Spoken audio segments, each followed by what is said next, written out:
안녕하세요. 오늘도 톡톡사연에 놀러와 주셔서 감사합니다. 오늘 사연은 30대 여성분이 보내주셨어요. 오늘도 2가지 사연 준비되어 있어요. 나가지 마시고 끝까지 집중해 들어주시고 구독, 좋아요도 함께 눌러주세요. 그럼 바로 시작할게요. 전 톡톡사연의 나미입니다.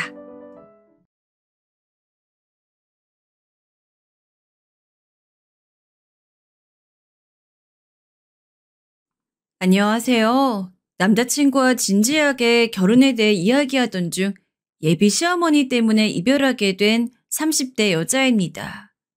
드라마에서나 보던 일을 겪게 돼서 이렇게 사연을 보내게 되었네요. 나이가 나이이다 보니 주변에 결혼한 친구들도 꽤 있어요. 그래서 자연스럽게 시어머니나 시댁에 관련된 썰을 많이 듣긴 했는데 제 예비 시어머니만큼 못 되신 분은 없는 것 같더라고요. 제 이야기를 들은 친구들은 하나같이 엄지를 치켜 올리며 너네 시모가 최고다 최고 레전드야 라고 합니다. 남자친구에게 얼핏 듣기로도 시어머니가 보통 분은 아니어서 어느 정도 각오를 하긴 했는데 이렇게까지 무례하고 지긋지긋하게 행동하실 줄은 꿈에도 상상하지 못했네요. 그런 분 밑에서 어떻게 이렇게 순둥순둥한 아들이 나올 수 있는 건지. 어떻게 보면 또 어머니가 그렇게 드세니 남자친구가 제 의견 한번 제대로 말하지 못하고 순종적으로 자랐나 싶기도 하고요. 서론이 길었네요. 본격적인 제 이야기를 들려드릴게요. 남자친구와는 유럽 배낭여행 중에 만나게 되었어요. 20대 여자라면 누구나 꿈꾸는 그런 로맨틱한 만남이었죠. 30을 목전에 앞둔 29살에 전 30이란 나이를 앞두고 막연한 두려움에 사로잡혀 있었어요. 그동안의 삶을 되돌아본 결과 단 한 번도 제 삶을 살았다고 할 수 있는 날이 없더라고요. 20대까지는 사회에서 알게 모르게 정해놓은 매뉴얼대로 사는 사람들이 많잖아요. 20살엔 대학에 가야 한다. 25엔 첫 직장을 가져야 한다. 28이면 얼마는 모아야 한다. 뭐 그런 거요. 저도 그랬어요. 가족들의 품에서 벗어나 본 적도 없고 지금까지 이룬 것들의 대부분은 조부모님의 울타리 안에서 안전하게 쟁취한 것들이었어요. 전 어린 시절 부모님이 사고로 돌아가시고 조부모님의 품에서 자랐거든요. 조부모님께서는 부모 없는 애 소리 듣게 하기 싫으시다면서 물심양면으로 최선을 다해 제 뒷바라지를 해주셨어요. 애지중지하며 사랑으로 키워주셨죠. 대학 가야 할 때 대학 보내주시고 취업해야 할 때 취업시켜주시고 그러다 어느 날 불현듯 깨달았어요. 간절하게 하고 싶은 일이 없더라고요. 나 이제 30인데 앞으로도 계속 이렇게 살 수 있을까? 아니, 살아야 할까? 이젠 사회가 원하는 대로 그저 휩쓸리듯 사는 게 아니라 좀 더 주체적으로 제 인생을 살고 싶었습니다. 그러나 평생을 남들 하라는 대로 살다 보니 어떻게 살아야 할지 막막하고 막연하기만 했어요. 그때 젊은 친구들 사이에서 한참 유행하던 게 유럽 배낭여행이었어요. 일상에서 완전히 벗어나 낯선 곳에서 살아보는 삶. 정말 매력적인 유혹 아닌가요? 그렇게 배낭여행을 다녀온 친구들은 세상을 보는 눈도 넓어지고 어째선지 삶을 대하는 태도에 여유가 넘쳤어요. 비결을 묻는 제 말에도 돌아오는 것은 늘 너도 해보면 알아. 말로 아무리 설명해줘도 모를걸? 이라는 답변뿐이었어요. 그러다 마침내 결심을 한 거예요. 더 늦기 전에 떠나기로. 스스로의 삶을 돌아보고 어떻게 사는 게 잘 사는 건지 깨닫기 위해 떠난 여행이었어요. 1년 정도 유럽을 떠돌았죠. 유럽 배낭여행은 오롯이 혼자만의 힘으로 준비한 거였어요. 조부모님께 말씀을 드렸다면 적극 지원해 주셨겠지만 그래서는 제가 얻을 수 있는 게 별로 없다고 생각했거든요.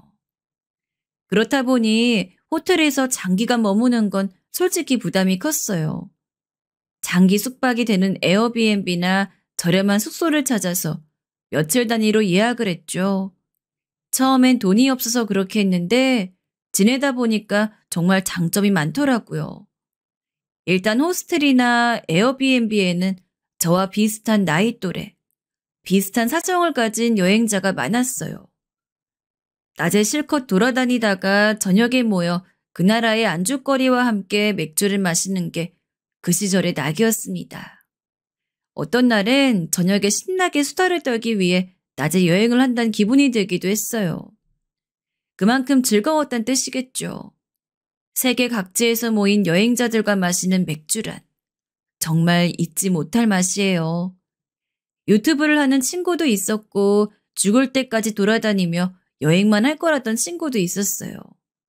봉고차를 캠핑카로 개조해서 타고 다니던 신혼부부도 기억에 많이 남네요. 세상엔 정말 다양한 사람이 살고 있다는 사실을 가장 처음 배운 것 같아요. 또 그만큼이나 다양한 삶의 형태가 있다는 사실도요. 값진 배움이었죠.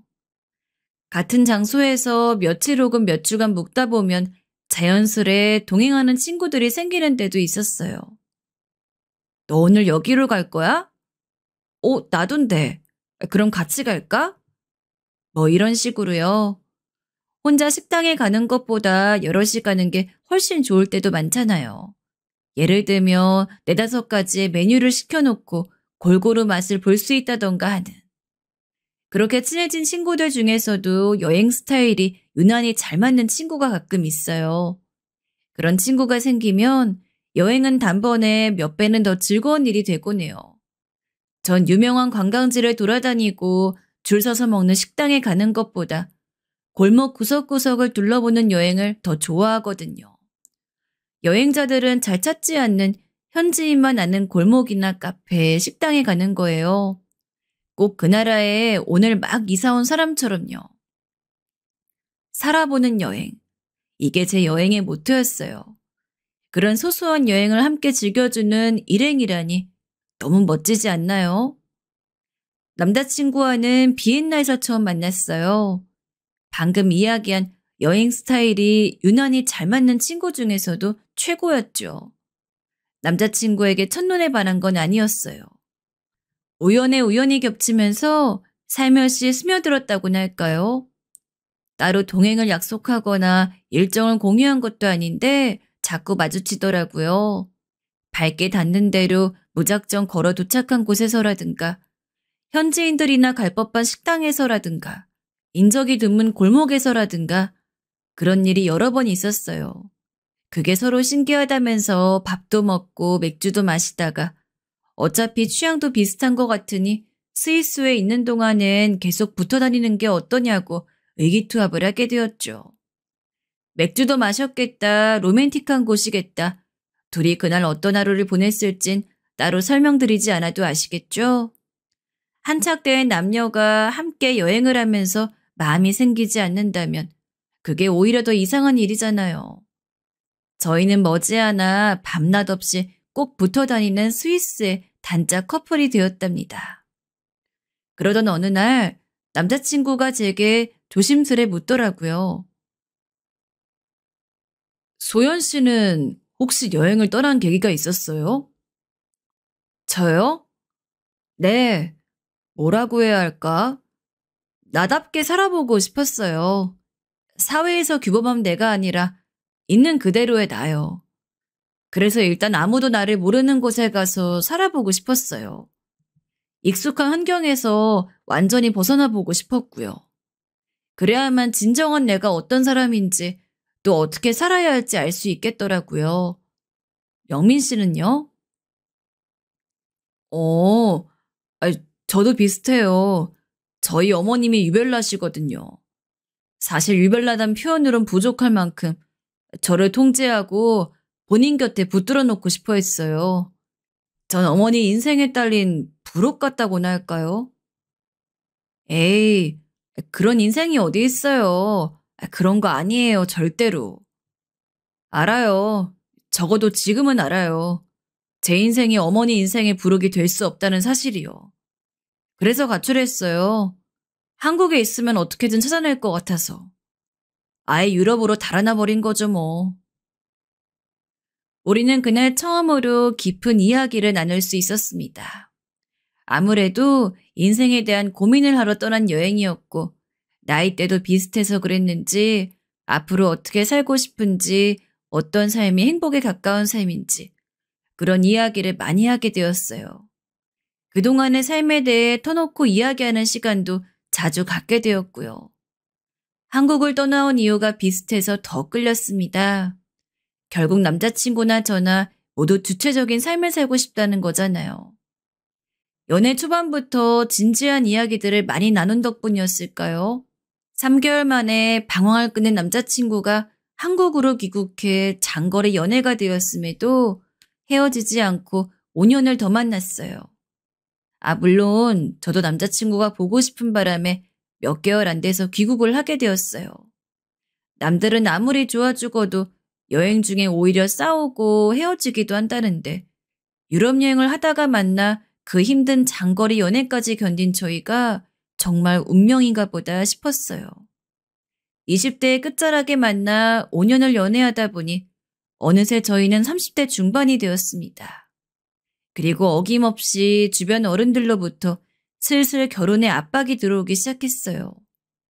저희는 대수롭지 않게 생각했죠. 때 되면 자연스럽게 하겠거니 느긋하게 생각한 거예요. 사실 지금의 생활도 너무 만족스러워서 딱히 결혼을 서둘러야겠다는 생각하지 못했던 것 같아요. 물론 결혼을 한다면 무조건 남자친구와 해야겠다는 확신은 어느 정도 있었지만요.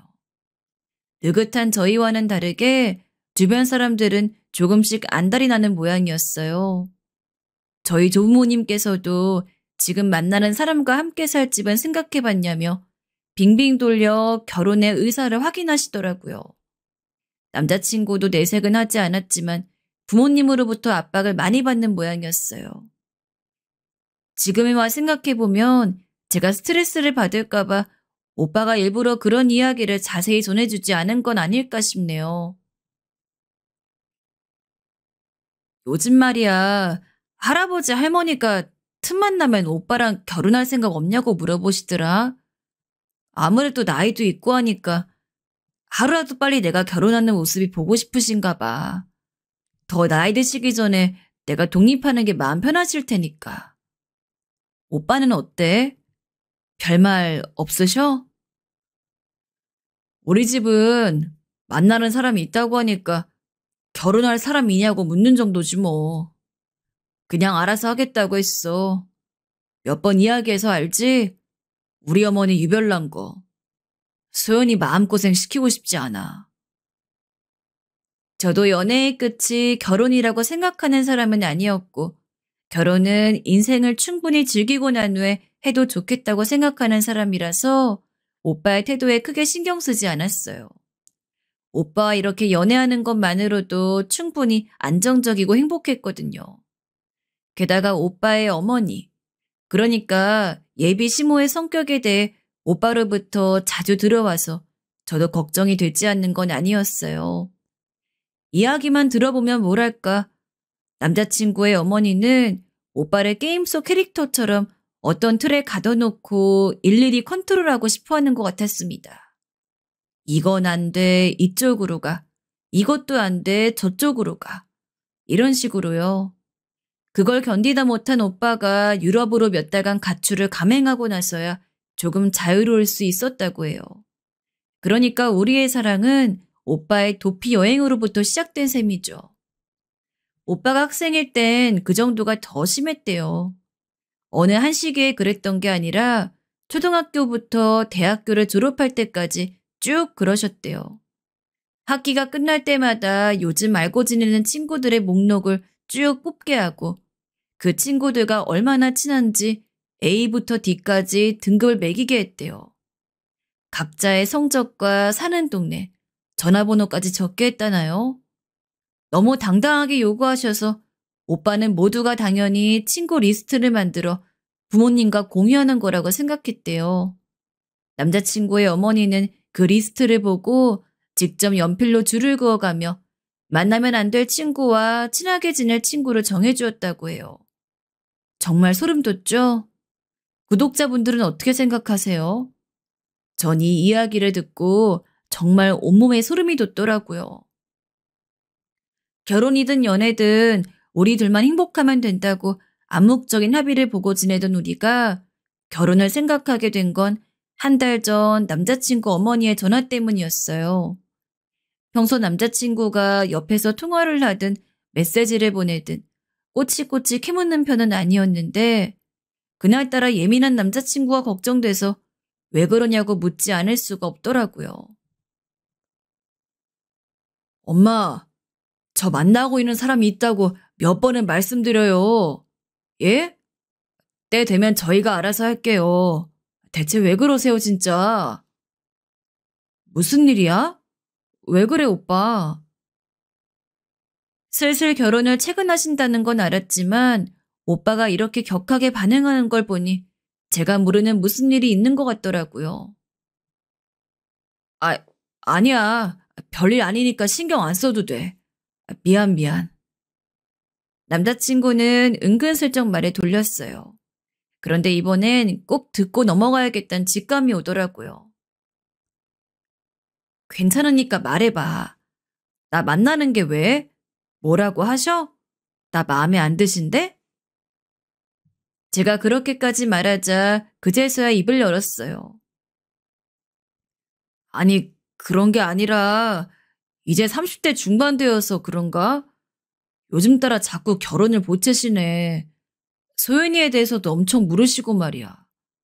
근데 며칠 전에 나랑 이야기도 안 해보시고 중매쟁이한테 내 사진이랑 정보를 주신 모양이야. 몇 개의 선자리가 들어왔으니까 잔말 말고 만나보라는 식이야. 근데 절대 안 나갔어. 나갈 생각도 없고. 알지? 미안해. 마음 쓰이게 해서. 솔직히 조금 충격이었어요. 5년이나 만난 여자친구가 있는데 중매를 받아 선자를 놓으시다니요. 혹시 제가 부모님이 안 계셔 그런 건 아닐까 하는 생각까지 들더라고요. 어린 시절 친구 리스트에 연필로 줄을 긋듯 전 놀면 안 되는 애로 이미 낙인 찍힌 거 아닐까 하는 걱정도 들었어요. 우리 결혼할까? 당장은 말고 차근차근 준비해서 내년에 말이야. 내년 너무 빠른가? 아무튼 나랑 결혼할 거라고 딱 잘라 말씀드리자. 그래야 그런 자리 안 만드실 거 아니야. 신혼집은 내가 지금 살고 있는 집으로 하면 되잖아. 오래 만나도 변함없이 저를 사랑해주는 남자친구의 모습에 시간이 지날수록 결혼을 한다면 이 사람이랑 해야겠다는 확신이 있었어요.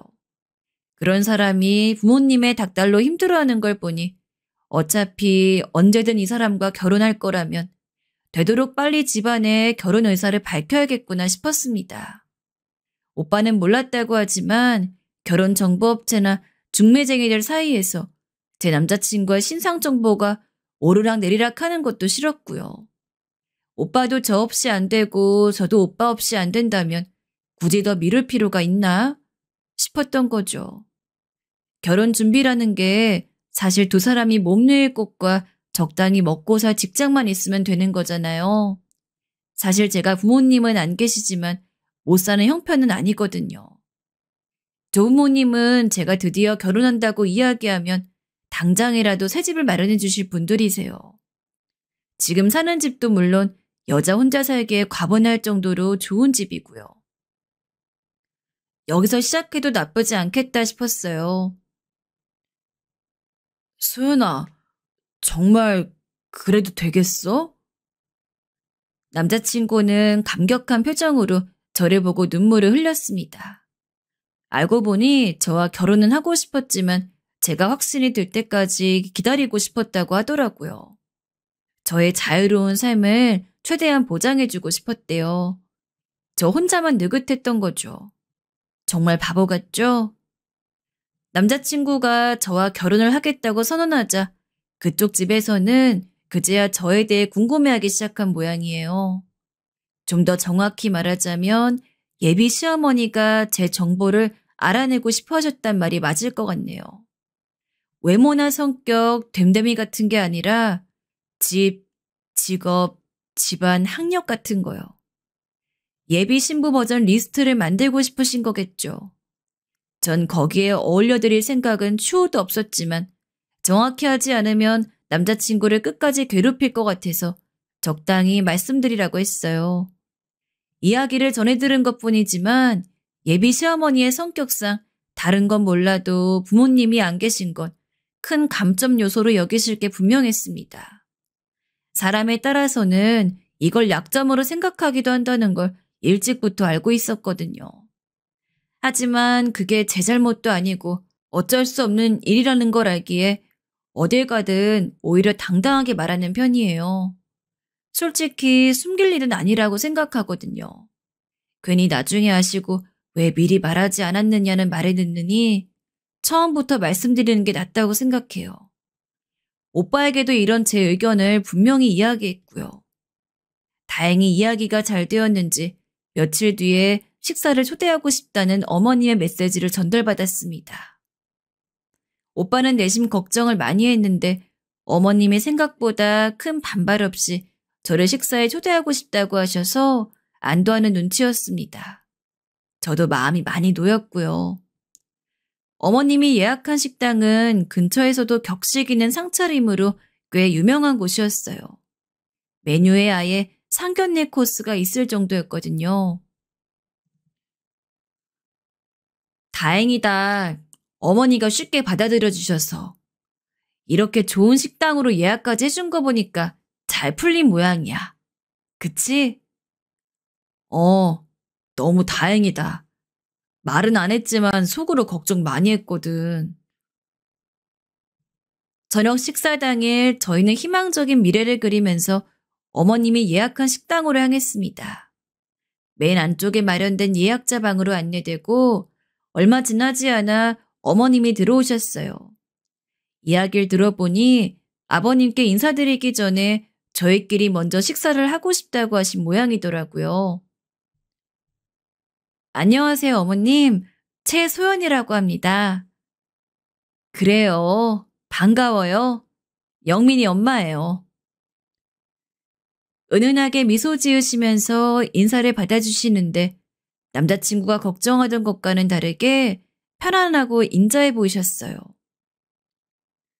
우리 영민이가 여자친구를 소개해주는 건 처음이거든요. 그래서 너무 많이 기대를 하고 나왔어요. 오늘 잘 부탁해요. 네, 어머님. 저도 잘 부탁드려요.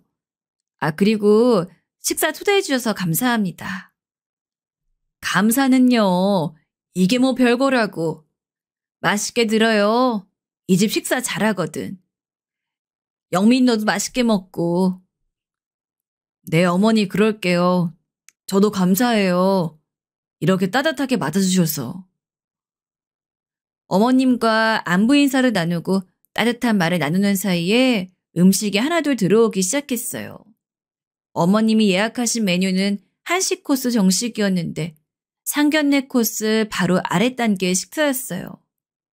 여러모로 의미 있는 선택이었다고 생각해서 기분이 좋아지더라고요. 듣자하니 우리 영민이랑 유럽에서 만났다고요? 네, 어머님. 스위스에서요. 벌써 5년이나 지났네요. 그때 우리 영민이 때문에 어찌나 마음고생을 했던지. 아유, 말도 마요. 혹시 이야기했나요? 말도 없이 유럽으로 떠나버린 거요. 우리 아들이라지만 참 배포도 남달라요. 남들은 기껏 가출해봐야 동네 근처에서 어슬렁거리는 게 다인데. 안 그래요? 남자친구는 어머님의 말에 조금 당황한 것 같았지만 전 분위기가 나쁘지 않다고 생각했어요. 그냥 위트 있게 분위기를 잘 풀어주신다고 여겼거든요. 식사도 맛있었어요. 기대 이상이랄까요? 어머님은 식사가 들어오는 족족 남자친구와 저를 챙겨주셨습니다. 그 모습을 보고 있자니 마음이 놓이고 참 다행이다 싶었어요. 오빠, 우리 괜히 걱정했다, 그치? 식사를 마치고 나오면서 남자친구에게 이야기했어요. 남자친구도 뭐가 뭔지 얼떨떨한 표정을 하고 있더라고요. 그러게. 내가 아는 우리 어머니는 절대 이런 사람이 아닌데 낯설어. 뭐야 지금? 어머님이 내게 잘해주셔서 불만이라는 거야? 전 긴장된 분위기를 풀기 위해 농담을 건넸어요. 그제야 오빠도 웃으면서 대꾸를 하더라고요. 아니, 그런 건 아니지. 너무너무 다행이야. 마음 졸였거든. 고마워. 많이 긴장했지? 사랑해. 나도 사랑해, 오빠. 어머님이 나 마음에 들어 하시는 것 같지? 그런 것 같더라. 다행이야, 정말. 그땐 몰랐죠. 남자친구의 어머님이 어떤 사람인지를요. 그렇게 안도하고 있을 때 그 일이 벌어졌어요. 며칠이나 지났을까요? 제 번호는 어떻게 하셨는지 전화가 오더라고요. 나 영민이 엄마예요. 소연 씨 번호 맞죠? 영민이한텐 나랑 통화했다고 말하지 말고 그때는 영민이가 앞에 있어서 내가 제대로 말하지 못했는데 부모님이 안 계시다고요? 만나보니 아가씨 사람 참 좋은 거 알겠어요. 아가씨가 잘못했다거나 나쁘다는 건 아닌데 우리 영민이랑은 수준이 좀 안 맞는 것 같아요. 영민이 아빠도 그렇고 나도 그렇고 집안을 좀 중시하는 편이에요. 가정교육이라는 게 무시 못하잖아요. 내 말 무슨 말인지 알죠? 좋게 좋게 말할 때 우리 영민이랑 헤어져 줘요. 5년이면 충분히 만났잖아. 이젠 각자 결혼할 사람 만나야죠. 소연 씨도 이제 어린 나이가 아닌데 본인한테 어울리는 남자 만나 결혼 준비해야지 않겠어요? 식사 너무 고마워하지 않아도 돼요. 그래도 우리 영민이랑 5년이나 만나줬는데 맛있는 저녁 한 번은 사주고 싶었어요. 그럼 알아들었다고 생각하고 이만 끊을게요. 다짜고짜 전화를 하셔서는 본인 할 말만 숨도 안 쉬고 말씀하시는데 어찌나 말을 쏟아내시는지 기가 다 질리더라고요. 그리고는 제가 뭐라고 대꾸하기도 전에 끊어버리시는데 와, 이거 꿈인가? 싶을 정도로 순식간에 벌어진 일에 입이 다물어지지 않더군요. 며칠 전에 본 사람이 맞나 싶었어요. 제 앞에서는 정말 아무런 내색도 하지 않으셨거든요. 아, 제 앞이 아니라 남자친구의 앞이라서 내색하지 않으셨던 거겠죠? 어찌나 황당하고 어이가 없던지 다짜고짜 전화하셔서는 수준이 어떻고 가정교육이 어떻고 하는 소리 들을 줄은 꿈에도 몰랐네요. 이렇게 대놓고 헤어져라 마라 예의 없이 말하실 만큼 상식이 없는 분인지는 꿈에도 몰랐고요. 저도 참 사람 보는 눈 없죠. 솔직히 남자친구의 어머님과의 통화는 최악이라는 말로도 다 표현이 안 될 만큼 최악이었어요. 할 수 있으면 결혼 같은 거 하지 않고 남자친구랑 둘이 평생 살고 싶을 정도로요. 그런데 어떻게 그럴 수 있겠어요? 남자친구를 사랑하니까 감수해야죠. 단점이 전혀 없는 사람이라고 생각했는데 전혀 생각하지 못한 곳에서 이런 커다란 벽을 마주하니 좀 당황스럽긴 했네요. 해서 이런 마음을 남자친구에게 진솔하게 털어놓았어요. 함께 헤쳐나갈 일이라고 생각했거든요. 미우나 고우나 남자친구의 어머님이고 결혼하면 계속 배워야 할 뿐인데 제가 모자 사이를 갈라놔서 뭐 좋을 게 있나 싶었습니다. 감정적인 대화로 변질되지 않기 위해 최대한 순화해서 이야기를 전했죠. 어제 어머님이 전화를 하셨더라. 부모님이 안 계신 걸 듣고 충격이 크신 모양이더라. 하면서요. 당장 헤어지라고 으름장을 놓으신 부부는 물론 생략했어요. 쪼르르 달려와서 고자질하는 걸로 보일 수 없잖아요. 남자친구가 듣고 많이 놀라고 미안해하더라고요. 며칠 전 식사 자리에서만 해도 그런 내색이 전혀 없으셨으니까요. 왜 내가 전에 이야기한 적 있잖아. 친구 리스트 이야기. 그때도 어머니는 내가 놀아도 되는 친구와 놀면 안 되는 친구를 본인 마음대로 정해주셨어. 내가 말을 잘 들으면 별일이 없었지만 놀면 안 되는 친구와 놀다 걸리기라도 하는 날엔 큰 사단이 났었지. 그 친구에게 직접 전화해서 나랑 놀지 말라고 했다나? 그 소문 퍼져서 결국 학교 다니면서 왕따도 당했었어. 원망도 많이 했지.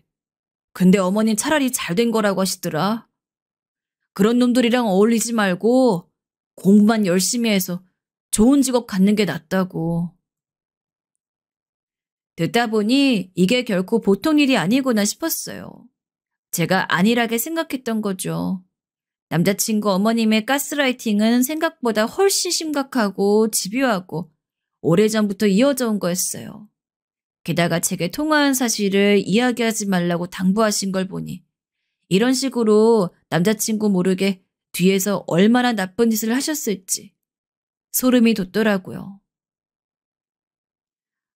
나는 어머님이 놀면 안 되는 친구로 이미 마음 정하신 것 같은데 어떻게 해? 무거워진 분위기를 바꿔보려고 농담처럼 말을 건넸어요. 오빠는 평소처럼 농담을 받기는커녕 더욱 미안한 표정을 짓더라고요. 미안해. 그래도 내가 결혼할 사람이고 정말 사랑하는 사람이라고까지 말씀드렸는데 그러실 줄 몰랐어. 정말 미안해. 많이 상처받았지? 내가 아는 우리 어머니라면 분명 더 심하게 말씀했을 거야. 당신만 내 잘못이 커. 소연이가 나 생각해서 많이 순화해서 이야기해 준 거지.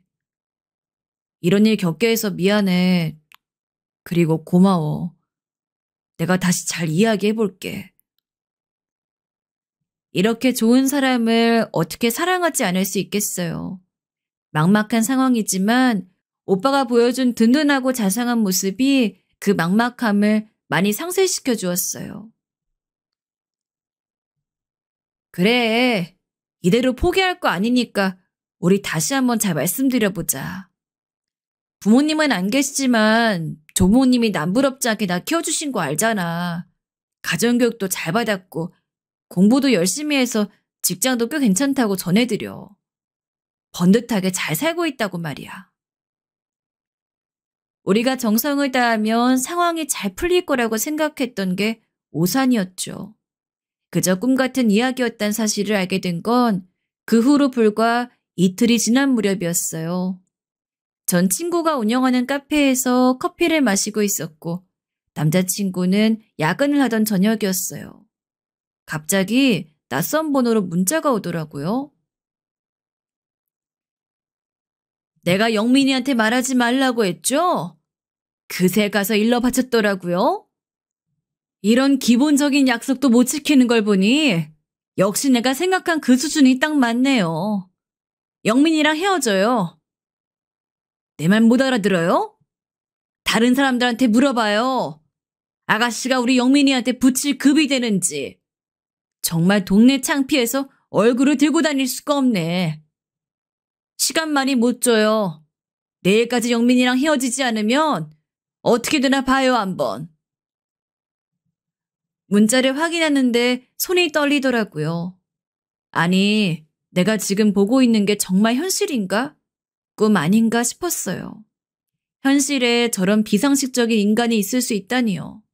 하다하다 집 앞까지 찾아오시겠다고 하길래 떨리는 손을 부여잡고 겨우 답장을 보냈어요. 그래도 한 번은 뵙고 제대로 말씀드려야 싶었거든요. 그러자 남자친구에게는 절대 말하지 말라고 또 신신당부를 하시네요. 본인이 하는 일이 얼마나 부끄러운지 본인도 잘 알고 계신 모양이었어요. 제가 찾아뵙겠다고 메시지를 보냈더니 뭐라고 답장이 왔는 줄 아세요? 됐어요. 이 동네 오지 마요. 소문이라도 나면 어쩌려고? 이러시대요. 정말 서럽고 어이가 없어서 결혼이고 뭐고 다 때려치우고 싶었어요. 만나서 이야기가 좋게 풀릴 것 같지도 않고요. 그래도 어쩌겠어요. 남자친구를 사랑하는데요. 이겨내야 할 실언이라고 생각했죠. 전 제가 앉아있는 카페 주소를 보내드렸습니다. 솔직히 친구에게 보이기 창피해서 다른 곳으로 가고 싶었지만 혹시나 무슨 일이 벌어질지 모르는 상황에 저를 도와줄 사람이 한 명쯤은 있어야겠다는 생각도 들더라고요. 친구에게 자초지종을 설명하고 혹시나 무슨 일이 생길 것 같으면 도와달라고 신신당부를 했어요. 친구도 그간의 자초지종을 듣고는 불같이 화내면서 알겠다고 걱정 말라고 제 손을 꼭 잡아주었죠. 참 든든했어요. 얼마나 지났을까요? 카페의 문이 벌컥 열리고 남자친구 어머님이 성큼성큼 카페 안으로 들어오셨습니다. 그리곤 신경질적인 태도로 주변을 두리번거리면서 저를 찾으시더라고요. 전 어색하게 일어나서 인사를 드렸어요. 예비 시모도 멀리서 저를 알아보셨는지 성큼 다가오시더라고요. 왜 말했어요? 다짜고짜 물으시더라고요. 솔직히 기분이 좋진 않았지만 그 이전에 너무 상식밖에 취급을 많이 받은지라 상의는 해봐야 할 문제잖아요. 하고 겨우 대꾸만 했네요. 긴 말 할 거 없고요. 우리 영민이랑 헤어지세요. 내가 죽는 한이 있어도 이 결혼 허락 못합니다. 그리곤 다짜고짜 가방에서 봉투를 꺼내 던지시더라고요. 전화로 했던 말도 문자 메시지도 당황스러웠지만 설마 돈 봉투까지 내미시라고는 생각도 못했어요. 드라마에서나 나오는 일 아닌가요? 너무나 현실 같지 않은 일이 연달아 일어나자 오히려 머리가 싸늘하게 식더라고요. 저기 어머님, 뭔가 착각하고 계신 것 같은데요. 제가 이야기를 시작하려고 하자 남자친구의 어머님은 역정을 내시면서 제 말을 끊으셨습니다. 솔직히 그렇잖아요. 어떤 이유로 부모님 없이 살았는지 모르겠지만 소연 씨 같으면 부모가 없는 사람에게 보내고 싶겠어요? 아니면 부모가 멀쩡히 살아있는 사람에게 보내고 싶겠어요? 어느 부모가 그런 사람한테 자기 자식을 장가 보내고 싶겠냐고요. 소연 씨도 어린애 아니니까 이 정도 이야기했으면 잘 알아들었을 거라고 생각해요. 솔직히 우리 집안 수준이 좀 돼요. 남편도 이름만 대면 알아줄 만한 회사에서 주요 요직에 앉아 있고요. 딸도 유학을 준비 중이에요. 아무튼 제 말 무슨 뜻인지 알죠? 그쪽하고 우리 영민이 수준이 다르다고요, 수준이. 그러니까 제 말 알아들었으면 조용히 헤어졌으면 좋겠어요. 말끝마다 집안이 어쩌고 수준이 어쩌고 하면서 급을 나누시고 본인 집안이 마치 대단한 집안인 것 마냥 자랑하셨잖아요. 그 지경까지 이르자 솔직히 봉투에 얼마나 넣으셨을지 궁금하더라고요. 저런 더러운 돈을 갖고 싶은 게 아니라 우리 관계의 값어치를 얼마로 책정했을지 순수한 궁금증이요. 1,000만 원이에요. 그래. 내가 너무 소연 씨 입장을 생각하지 못했어. 갑자기 우리 영민이 같이 좋은 애랑 헤어지라고 하니 당황스럽기도 하고 내가 왜 그래야 하는지 이해도 안 가고 했겠지. 화도 났을 거고요. 인생 역전 기회일 테니까 내가 소연 씨 입장을 생각하지 못한 건 미안해요. 그래도 이 정도면 위로금으로 충분하죠? 1,000만 원이에요, 1,000만 원. 솔직히 아가씨 몇 달 월급이잖아. 이제 제발 좀 우리 영민이랑 헤어져요. 영민이랑 결혼시키겠다고 줄 선 집안이 어디 한둘인 줄 알아요? 1,000만 원? 제가 잘못 들은 건가 싶더라고요. 겨우 저런 푼돈을 내던지면서 그렇게 잘난 체를 했다는 건가 싶기도 하고요. 저도 모르게 실소가 터져나오는 걸 겨우 참았어요. 그러자 예비시모, 아니 남자친구의 어머니가 또 큰 소리 내더라고요. 왜요? 모자라요? 솔직히 1,000만 원이면 아가씨 같은 사람한텐 큰 돈 아니에요? 그걸 듣고 있던 친구가 결국 웃음을 터뜨리더라고요. 제가 애초에 생각한 도와줄 타이밍은 아니었지만 그래도 적절한 때에 끼어들어 준 것 같아요. 아줌마, 이 언니 그 기업 손녀인 거 몰라요? 그것도 유일한 손녀인데 급이 다르다면서 내민 게 1,000만 원? 듣자 하니까 어이가 없어서. 아줌마, 지금 아줌마가 앉아있는 이 카페 건물도 언니 거예요. 몰랐죠? 언니, 왜 이런 이야기 듣고 있어요? 일어나요, 그냥. 괜찮아. 고마워. 덕분에 진정이 좀 된다. 하던 이야기 좀 하고 자리 마무리할게. 생각지도 못한 일에 남자친구 어머니도 많이 놀라신 것 같더라고요. 사실 평범한 대화는 아니잖아요. 워낙에 드라마 같은 대화에 진작부터 사람들 시선이 알게 모르게 쏠려 있었는데 그쯤 되니 아주 대놓고 쳐다들 보시더라고요. 사람들 시선이 몰리니 창피하고 화도 나셨던 것 같아요. 얼굴이 머리 끝까지 붉어지시더라고요. 제 지인이 무례하게 행동한 건 사실이니 대신해서 사과를 드리려는데 역시 보통 분이 아니셨어요. 그 기업 손녀인 게 벼슬은 아니라지만 그래도 저희 집을 무시하면서 했던 말들을 창피하지 않으실까 생각했는데 오히려 더 큰 소리 내시는 게 아니겠어요? 기업 손녀라고? 허, 참. 이 건물이 아가씨 거라고? 영민한테 그런 이야기 들은 적 없는데? 완전히 금시초문이라고. 지금 누구 놀리는 거예요? 못났으면 못났다고 죄송하다고 빌빌기어도 모자랄 판에 친구까지 불러서 사기를 치려고 해? 그런다고 내가 아이고 귀한 집 따님 몰라봐서 미안해요 하면서 결혼 허락해 줄 것 같았어? 사람 완전히 잘못 봤다 이거야. 사기를 치려거든 통할 만한 사람한테나 가서 치라고. 어지간하면 좋게 좋게 이야기하고 끝내려고 했는데 끝까지 저렇게 상식 밖의 모습을 보여주시니까 저도 더는 이성적으로 대꾸할 수가 없더라고요. 아무리 남자친구를 사랑해도 이건 아니다 싶었어요. 도저히 저런 사람과는 가족이 되고 싶지 않았습니다. 아주머니, 저도 아주머니 같으면 며느리로 들어갈 생각 없네요. 네, 헤어질게요. 오빠가 만나달라고 애걸복걸해도 헤어질 테니까 이제 그만 연락하세요. 연락처 지우시고 다신 찾아오지 않으셨으면 좋겠네요. 아, 그리고 봉투는 도로 챙겨가세요. 이런 푼돈에 팔 싸구려 자존심 같은 거 없어요. 그리곤 자리에서 일어나 버렸어요. 친구에게 인사를 건네고 카페 문을 나서는 동안에도 끝까지 빽빽거리면서 악을 쓰시더라고요. 애걸복걸? 누가 애걸복걸을 해?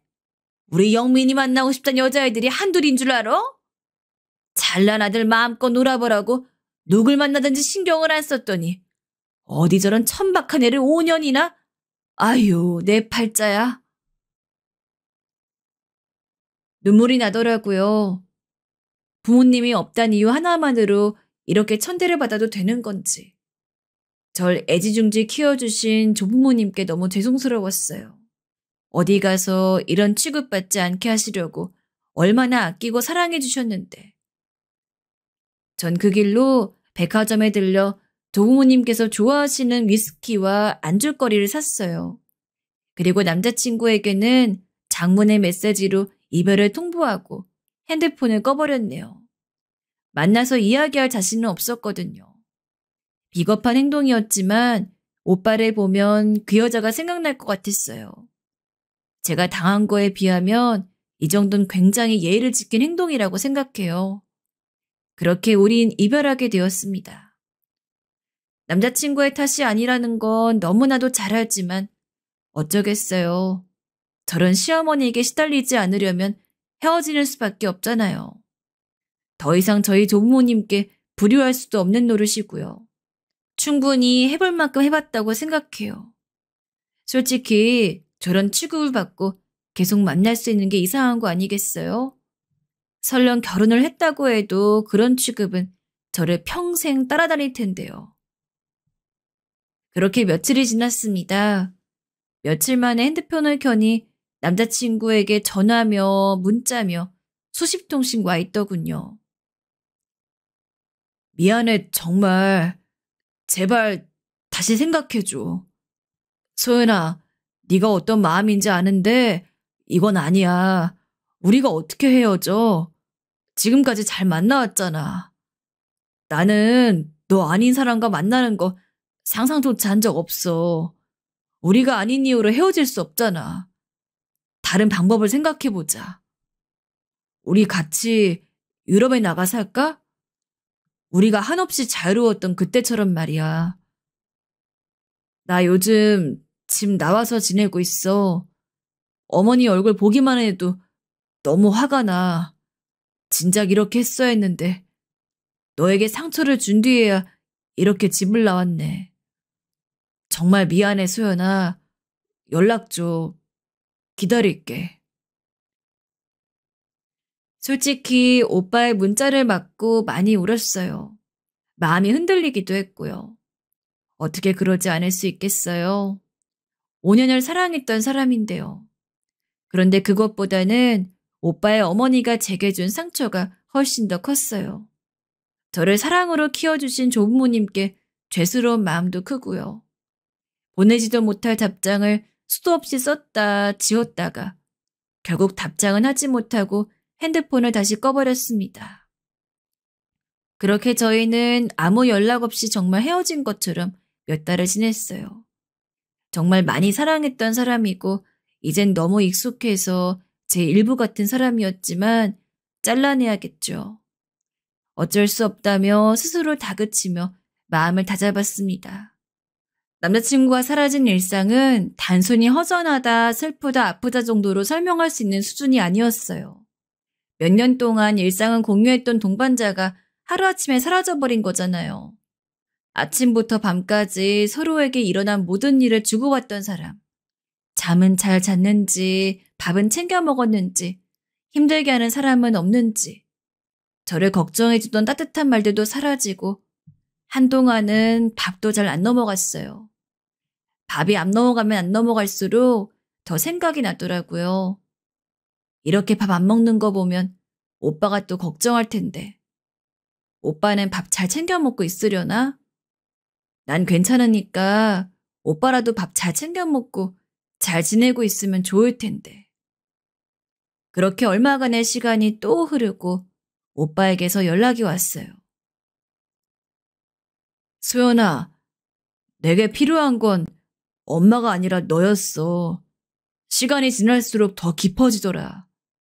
소연이가 돌아와 주든 그렇지 않든 가족과는 의존하려고 해. 이번 기회에 확실히 깨달았거든. 이건 정상적인 가족이 아니야.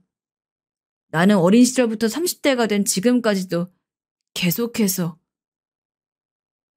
이상한 일을 당하고 있었던 거야. 지금에서야 깨달아 미안해. 조금 더 일찍 알았어야 했는데. 네 덕분에 깨달았어. 나 소연이 없이는 아무것도 못하는 바보 멍청이잖아. 보고 싶어. 제발 연락 줘. 단답이어도 좋아. 거기 잘 있단 사실만 내가 알게 해줘. 부탁이야. 사랑해. 내가 소연이에게 잘못한 거 갚을 시간을 줬으면 좋겠다. 아프게 하고 상처 준 거 다 갚아줄게. 미안하다 정말로. 그래서 하는 말인데 우리 다시 한번 시작해 볼 수 있을까? 가족이란 굴레 없이 온전히 우리 둘이서 말이야. 전 오빠의 문자에 어떻게 반응해야 할지 몰라 한참을 울기만 했어요. 이제와 이런 소리 한다고 뭐가 달라질까요? 이렇게 될 수밖에 없던 운명이 원망스러울 수밖에요. 그렇게 겨우 마음을 다잡고 살렸는데 또다시 제 마음을 흔드는 메시지가 왔습니다. 오빠의 어머니로부터요. 소연 씨, 나예요. 영민이 엄마.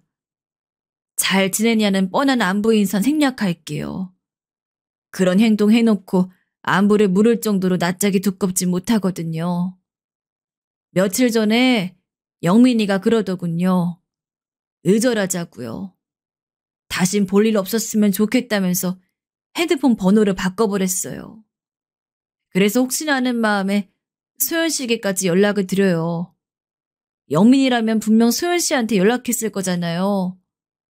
혹시 영민이 바뀐 연락처 알고 있어요? 알고 있다면 꼭 좀 알려줬으면 좋겠네요. 제가 지은 죄가 있어서 이렇게 메시지 보냈는 게 마음에 많이 걸리는데 다 늙은 노친네가 얼마나 간절했으면 이럴까 하는 마음으로 이해 좀 해줘요. 나 어릴 때 사랑 없는 중매 결혼해서 영민이 하나 보고 지금껏 살았어요. 쟤는 제 인생의 전부예요. 그러니까 제발 영민이와 연락되면 엄마가 기다린다고 꼭 좀 전해줘요. 영민이가 아가씨 없이 도저히 못 살겠다면 그냥 같이 살아요. 아니 그냥 결혼해요. 제가 뭐라고 반대하겠어요? 이렇게 된 마당에. 더 바랄 거 없으니까 제발 우리 영민이 연락처만 좀 알려줘요. 네? 이렇게 부탁할 테니 제발. 만감이 교차했어요. 제가 그렇게 못되게 굴어놓고 다시 연락하는 뻔뻔함도 어이없고 그래도 얼마나 간절했으면 저한테까지 연락을 했을까 싶은 측은한 마음도 들고요. 그 아주머니 성격에 이렇게 머리 숙이고 들어오는 게 쉽지 않으셨을 텐데 말이에요. 또 오빠가 정말 의절하고 나왔구나. 나에 대한 마음은 정말 진심이었구나 하는 마음도 있었어요. 이때 잠깐 기쁨을 느꼈다면 제가 너무 이기적인 걸까요? 어머님께 오빠의 연락처를 주진 못했어요. 왜냐하면 저도 몰랐거든요. 번호가 바뀐 줄도 몰랐으니까요. 며칠 전에 의절한다는 메시지를 보내고 제가 답장이 없자 번호를 바꾼 모양이더라고요. 이젠 다시 연락할 방법도 영영 사라졌구나 하고 단념하고 있을 때 낯선 번호로 메시지가 왔어요. 소연아, 나야 영민이 번호 바꿨어. 내가 보내는 메시지가 너에게 부담일 수도 있어서 다시 연락하지 않으려고 했는데 오늘은 너무 보고 싶네. 우리가 스위스에서 처음 만난 날이야 오늘. 알고 있었어? 보고 싶다. 건강하게 잘 지내? 저는 그 메시지에 또 무너지고 말았네요. 헤어져야지, 그만해야지. 어머님이 변할 거란 기대 같은 건 하지 말아야지. 마음을 아무리 다잡아봐도 쉽지가 않았어요. 여전히 오빠를 사랑하기 때문이었겠죠. 전 수없이 고민한 끝에 결국 오빠에게 메시지를 보내고 말았어요. 의절했단 소식은 들었다고, 어머님께서 연락하셨다고, 그런데 걱정하지 말라고도 덧붙였어요. 어머님께서 오빠 걱정을 많이 하셔서 저에게까지 연락한 것 같다고, 우리 그냥 같이 살아도 되니까 의절만은 참아달라 하셨다고 말을 전했습니다. 그러자 곧장 전화가 오더라고요. 보고 싶었다면서요. 그렇게 저희는 다시 만나게 되었어요.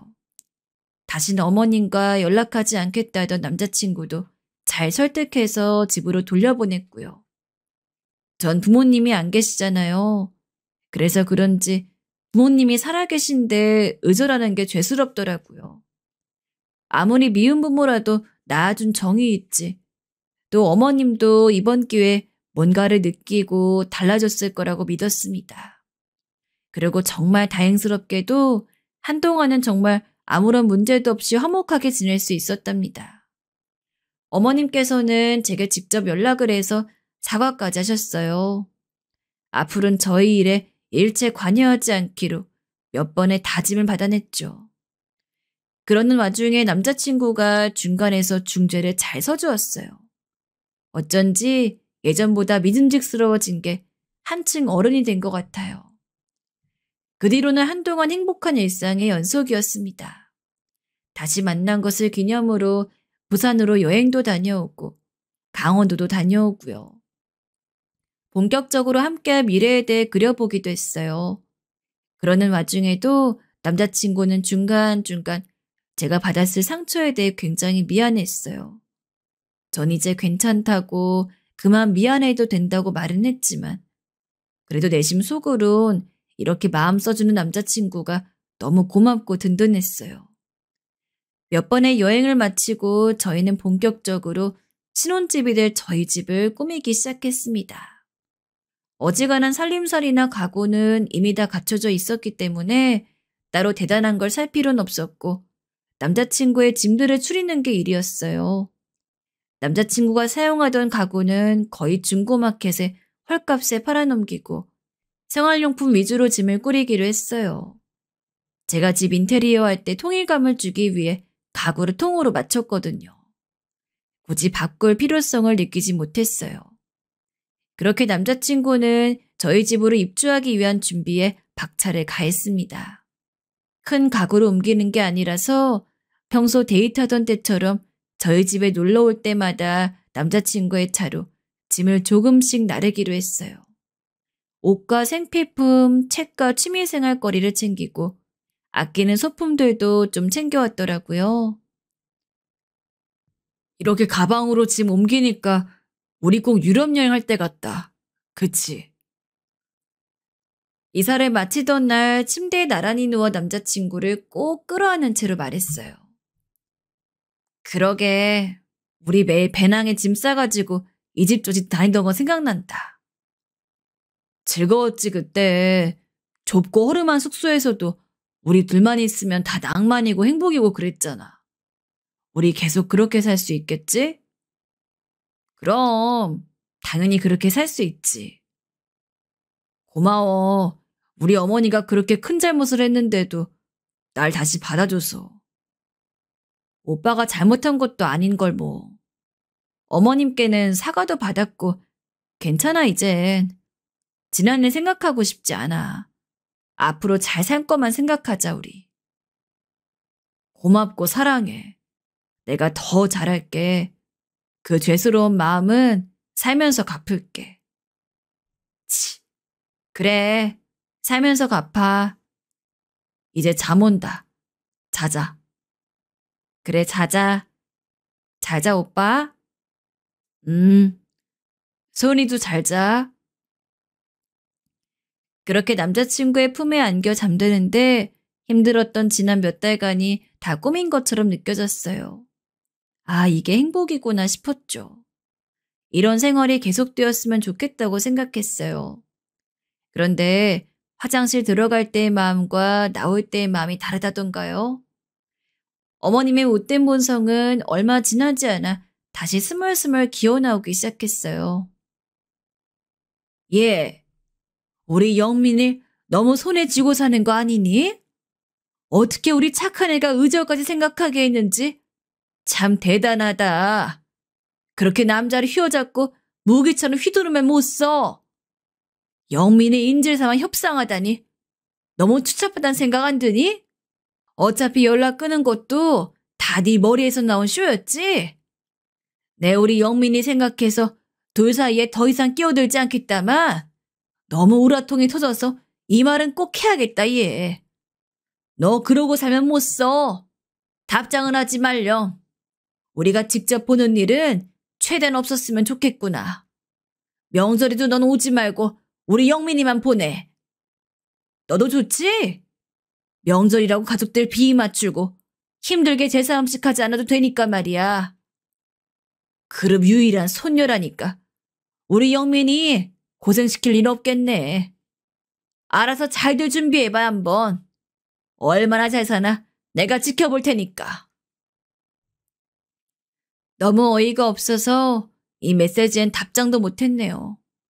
제가 오빠를 시켜서 의절하는 쇼를 냈다고 생각하시는 모양이에요. 자기는 다 알고 그럼에도 불구하고 그냥 넘어가 주겠다는 저 태도가 너무 속 터지고 답답하네요. 아무리 남자친구를 사랑해도 이건 아니겠죠. 평생 시달릴 거 생각하니까 오빠에 대한 사랑도 점점 지치고 마음도 차게 식어가네요. 저 헤어지는 게 맞는 거겠죠? 우리 구독자님들 의견은 어떠세요? 답답하고 긴 사연 들어주셔서 감사합니다.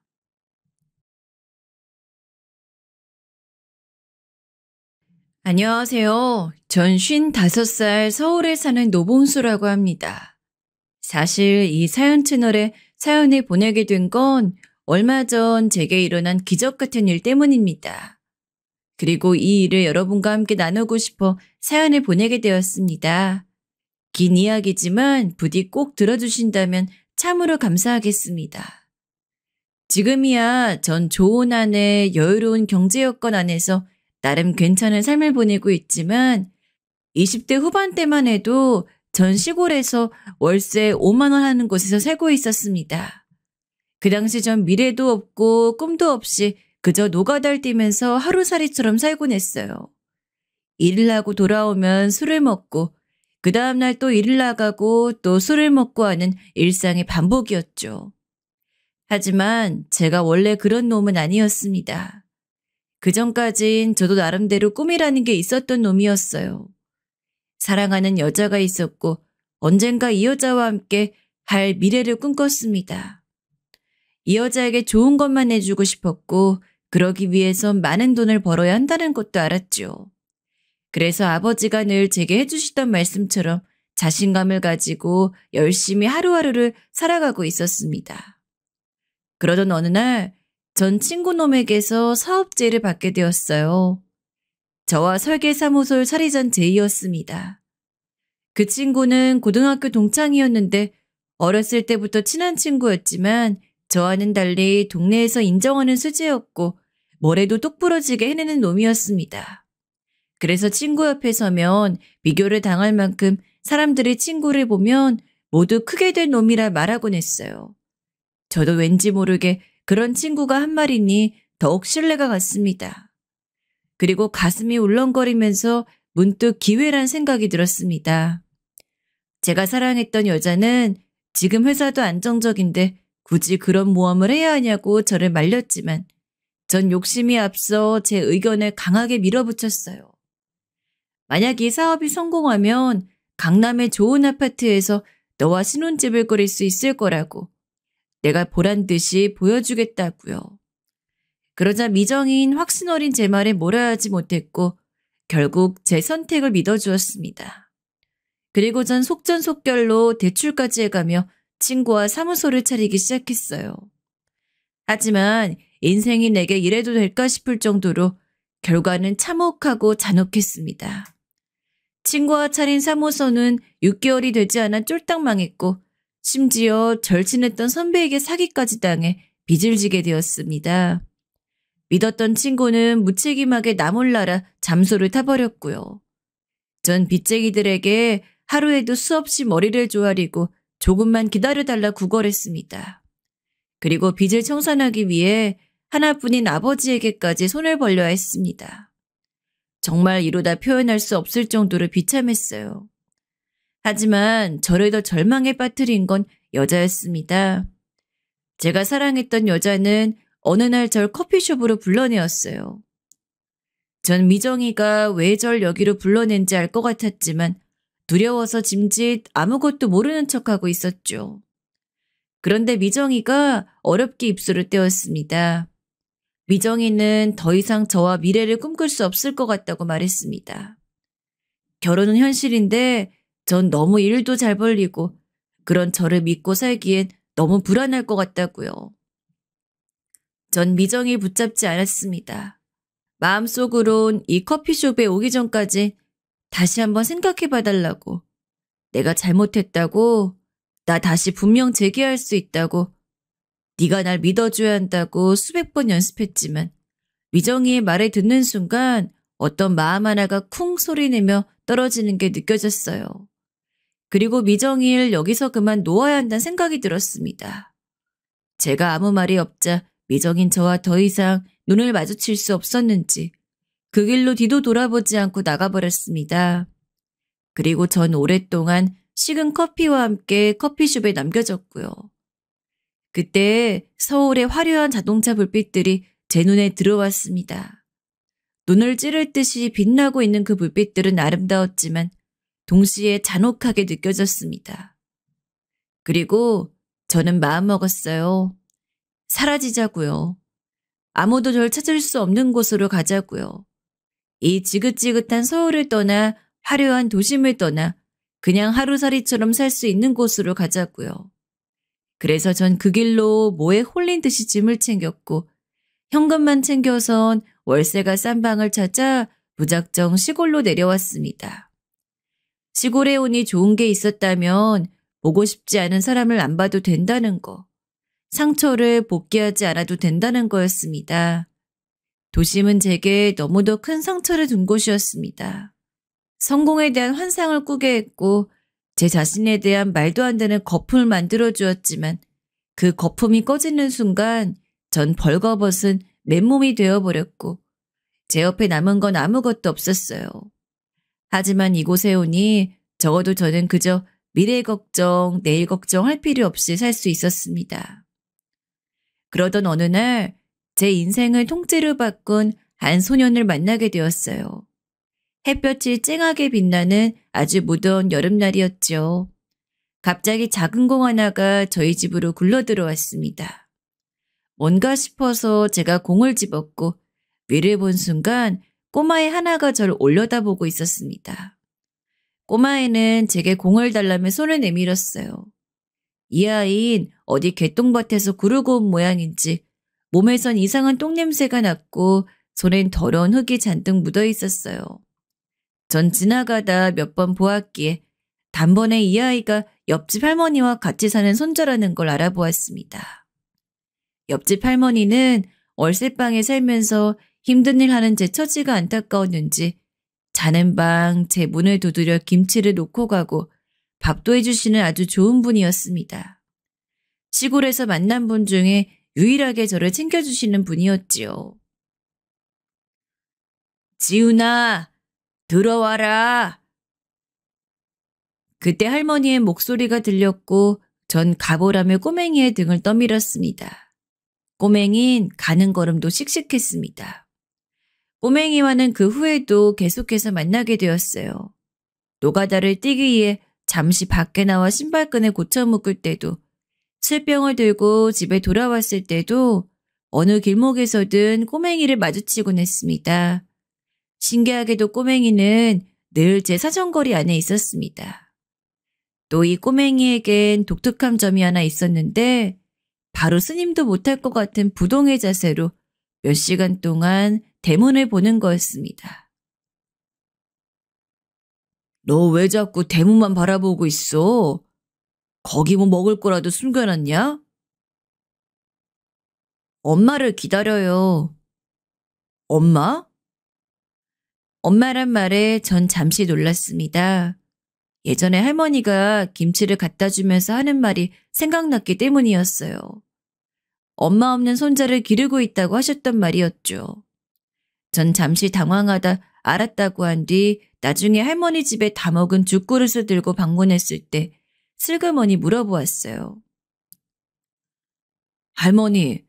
할머니 손자 지훈이 엄마가 여기 와요? 내 자식 죽자 애 버리고 간 년이야. 입에 담지도 말어. 지훈이한테 말할 수가 없어 냅둔 거니까. 그때 마침 엄마를 기다린다고 하며 마루에 앉아있는 지훈이의 뒷모습과 할머니의 노쇠한 어깨가 눈에 들어왔습니다. 엄마가 오지 않을 줄도 모르고 엄마를 기다리는 손자와 그런 손자를 안타까운 마음으로 보는 할머니의 모습이 어쩐지 조금 처량하게도 느껴졌습니다. 그저 저는 할머니의 주위를 돌리기 위해 마당에 가득 쌓인 폐지를 가리켰어요. 근데 할머니, 이건 뭐예요? 어제 준 폐지들이야. 고물상에 갖다 줘야 해. 어제 이걸 다 주우셨어요? 할머니가 준 폐지양은 꽤 상당했습니다. 저걸 줍기 위해 한여름에도 하루 종일 리어카를 끌고 다니셨을 게 분명했습니다. 저걸 보자 저도 모르게 한숨이 새어나왔어요. 할머니, 내일은 저 일 쉬는 날이니까 제가 갈게요. 하지만 제 제안에 할머니는 예상대로 단칼에 거절했습니다. 됐어. 일 쉬면 쉬어야지. 못하러 와. 그러나 저는 할머니의 만류에도 불구하고 다음날 할머니 집으로 가 리어카를 끌고 나왔습니다. 그런데 갑자기 꼬맹이가 나와 자기도 같이 가게 해달라고 두르는 거였어요. 너는 이 일 힘들어서 못해. 자식아, 집에서 할머니 도와주고 있어. 싫어요. 저도 할래요. 할 수 있어요. 녀석은 온순한 얼굴과는 달리 고집이 만만치 않았습니다. 계속 할 수 있다고 데려가 달라고 떼를 쓰는데 나중엔 제 바지가랑이까지 붙잡을 기세였어요. 결국 전 알겠다며 고개를 끄덕였고 녀석은 제 허락에 곧바로 신이나 쫑알거리며 걷기 시작했습니다. 배지를 줍는 건 생각보다 쉽지 않았습니다. 하지만 녀석은 씩씩해 보였습니다. 녀석은 폐지를 줍는 게 마치 봄소풍이라도 나온 일이라도 되는 것처럼 콧노래를 흥얼거렸고 폐지도 씩씩하게 주워나갔습니다. 전 녀석이 다치지 않을까 조마조마하여 같이 일을 시작했지만 지훈인 똑부러지게 폐지 줍는 장소도 알았고 저보다 끈도 잘 묶었습니다. 그런 녀석 덕분인지 시간이 지나자 처음의 힘듦이 사라졌고 웃음이 많아졌습니다. 돌아오는 길에 녀석은 어느새 제 리어카에 올라타고 있었고 저는 녀석의 무게로 더 무거워진 리어카를 끌면서 녀석의 머리를 쓱쓱 쓸어주고 있었지요. 그때 전 지훈이와 처음으로 아주 많이 함께 웃었고 친해졌어요. 집으로 돌아가니 할머니는 피곤한 몸을 이끌고 저희를 마중 나와 있었습니다. 전 할머니가 꽤 오래전부터 나와 있었을 것 같아 뭐하러 나왔냐 구박 아닌 구박을 했지만 할머니는 걱정스러운 얼굴로 절 바라보며 제 얼굴에 흐른 땀을 손으로 훔쳐주었습니다. 순간 그 다정함에 전 잠시 멈칫했고 멋쩍은 마음에 전혀 안 힘들었다며 내 나이가 몇 개인데 이게 힘들겠냐고 강한 척을 하면서 지훈이 리어카에서 내려줬습니다. 그때였어요. 할머니께서 땀으로 범벅된 제 옷자락을 붙잡으며 말했습니다. 밥 먹고 가. 삼촌, 우리 집에서 뭐 먹고 가. 지훈이가 저를 뜬금없이 갑자기 삼촌이라 불렀고 전 당황했지만 지훈이의 손길에 끌려 집 안으로 들어갔어요. 할머니는 이미 나물 반찬과 고봉밥으로 한 상을 차려놓고 있었습니다. 그리고 지훈이가 잠에 들고 어둠이 내려앉은 밤 시간이 되어 전 할머니와 깊은 이야기를 나누게 되었어요. 전 조심스레 할머니가 어떻게 사시는지 물었고 할머니는 허심탄회한 얼굴로 입술을 떼셨습니다. 얘기를 들어보니 할머니는 할아버지가 몇 해 전 세상을 떠난 이후 생활이 더 어려워졌다고 했습니다. 그래서 농사를 짓고 싶어도 힘이 없고 지금은 나라에서 나오는 보조금과 폐지줍기로 생활을 하고 있다고 하셨어요. 자식들은 명절 때 내려오면 돈 많이 벌어 다달이 돈을 주겠다고 도움을 주겠다고 했지만 한 번도 약속을 지킨 적이 없다고 했습니다. 어쩌다 한 번 힘겹게 말을 꺼내면 자기들도 살기 힘든데 꼭 보채야겠냐고 화를 냈다고요. 강해 보이셨던 할머니는 그 얘기를 꺼내며 눈물을 지으셨습니다. 그리고 할머니의 눈길은 지훈이에게로 향했어요. 내가 지훈이를 키워야 하는데 나 아니면 이 어린애가 뭘 먹고 살겠어. 저 가여운 것을 어쩌면 좋아. 그래도 먹여야지. 어떻게든 먹여 살려야지. 저는 그날 할머니의 눈물 속에서 그간 겪었던 손자를 먹이기 위해 고생과 힘듦, 또 노쇠한 몸이기에 아무것도 할 수 없는 자신에 대한 무력감과 고통을 읽을 수 있었습니다. 그리고 그간 할머니가 저 꼬맹이를 챙기느라 얼마나 힘드셨을지 생각하니 마음이 아려왔습니다. 옆집인데 한번 들여다보기라도 했으면 좀 챙겨주기라도 할걸. 그게 뭐 어렵다고 술 먹느라 허송세월했을까 하는 생각이 들면서 지난 시간이 후회스러워졌어요. 제 자신이 모자란 놈처럼 느껴졌어요. 그날 이후 전 노가다를 뛰며 여전히 하루살이같이 살면서도 간간히 옆집에 들렀습니다. 그리고 지훈이 간식이며 쌀 같은 것들을 갖다 주곤 했습니다. 물론 저도 버는 돈 없는 빈털터리이긴 마찬가지였지만 그래도 이런 거라도 갖다 줘야 마음이 편해지고 잠도 오는 것 같았습니다. 할머니는 제가 오는 걸 참 좋아하셨어요. 올 때마다 밥을 먹고 가라 하셨고 뭐라도 챙겨주려 하셨습니다. 절 마치 친손자처럼 대해주셨습니다. 아니 제 친할머니보다도 더 살뜰하고 다정하게 대해주셨지요. 하지만 언젠가부터 녀석은 사춘기에 접어들며 제가 와도 본체에 만취하며 계속 흙구덩이에 그림을 그리거나 그저 대문만 보곤 했습니다. 제가 그런 녀석에게 다가가 말을 좀 걸어보려 해도 녀석은 연약한 초식동물처럼 쬐깐한 두 눈을 부릅떠 말 걸지 말란 신호를 보내오곤 했지요. 사춘기가 와서 그런지 경계심이 많아져 있었습니다. 그 사이 할머니는 폐지 줍는 일을 관두시고 남의 집 살이를 하기 시작했고 지훈인 중학생이 되어 있었습니다. 전 노가다를 열심히 해서 돈을 좀 만지고 있었고요. 그러던 어느 날 사건이 벌어지고 말았습니다. 일을 하고 있는 와중 낯선 번호로 전화가 걸려왔고 그곳은 병원이었어요. 김춘자 할머니 보호자분 되세요? 할머니께서 여기로 연락을 하라고 하셔서요. 떨어지는 공사 자재에 맞아서 허리를 다치셨어요. 뭐라고요? 지금 당장 갈게요. 병원에서 온 소식은 할머니가 다쳤다는 소식이었지요. 전 너무 놀라서 당장 병원으로 달려갔습니다. 할머니의 상처는 생각보다 심각했습니다. 여기저기 얼굴에 피부가 뜯겨나가져 있었고 숨도 가파르게 쉬고 있었지요. 저에겐 아무렇지 않은 척 왜 왔냐 말을 던지시곤 했지만 전 할머니가 많이 아프시다는 걸 느낄 수 있었습니다. 특히 허리 쪽을 다치시는 바람에 온종일 누워만 계셔야 하는 상황이었어요. 결국 저는 제가 직접 병원에서 할머니 간호했습니다. 웃긴 건 자식들 중 그 아무도 오지 않았다는 거였어요.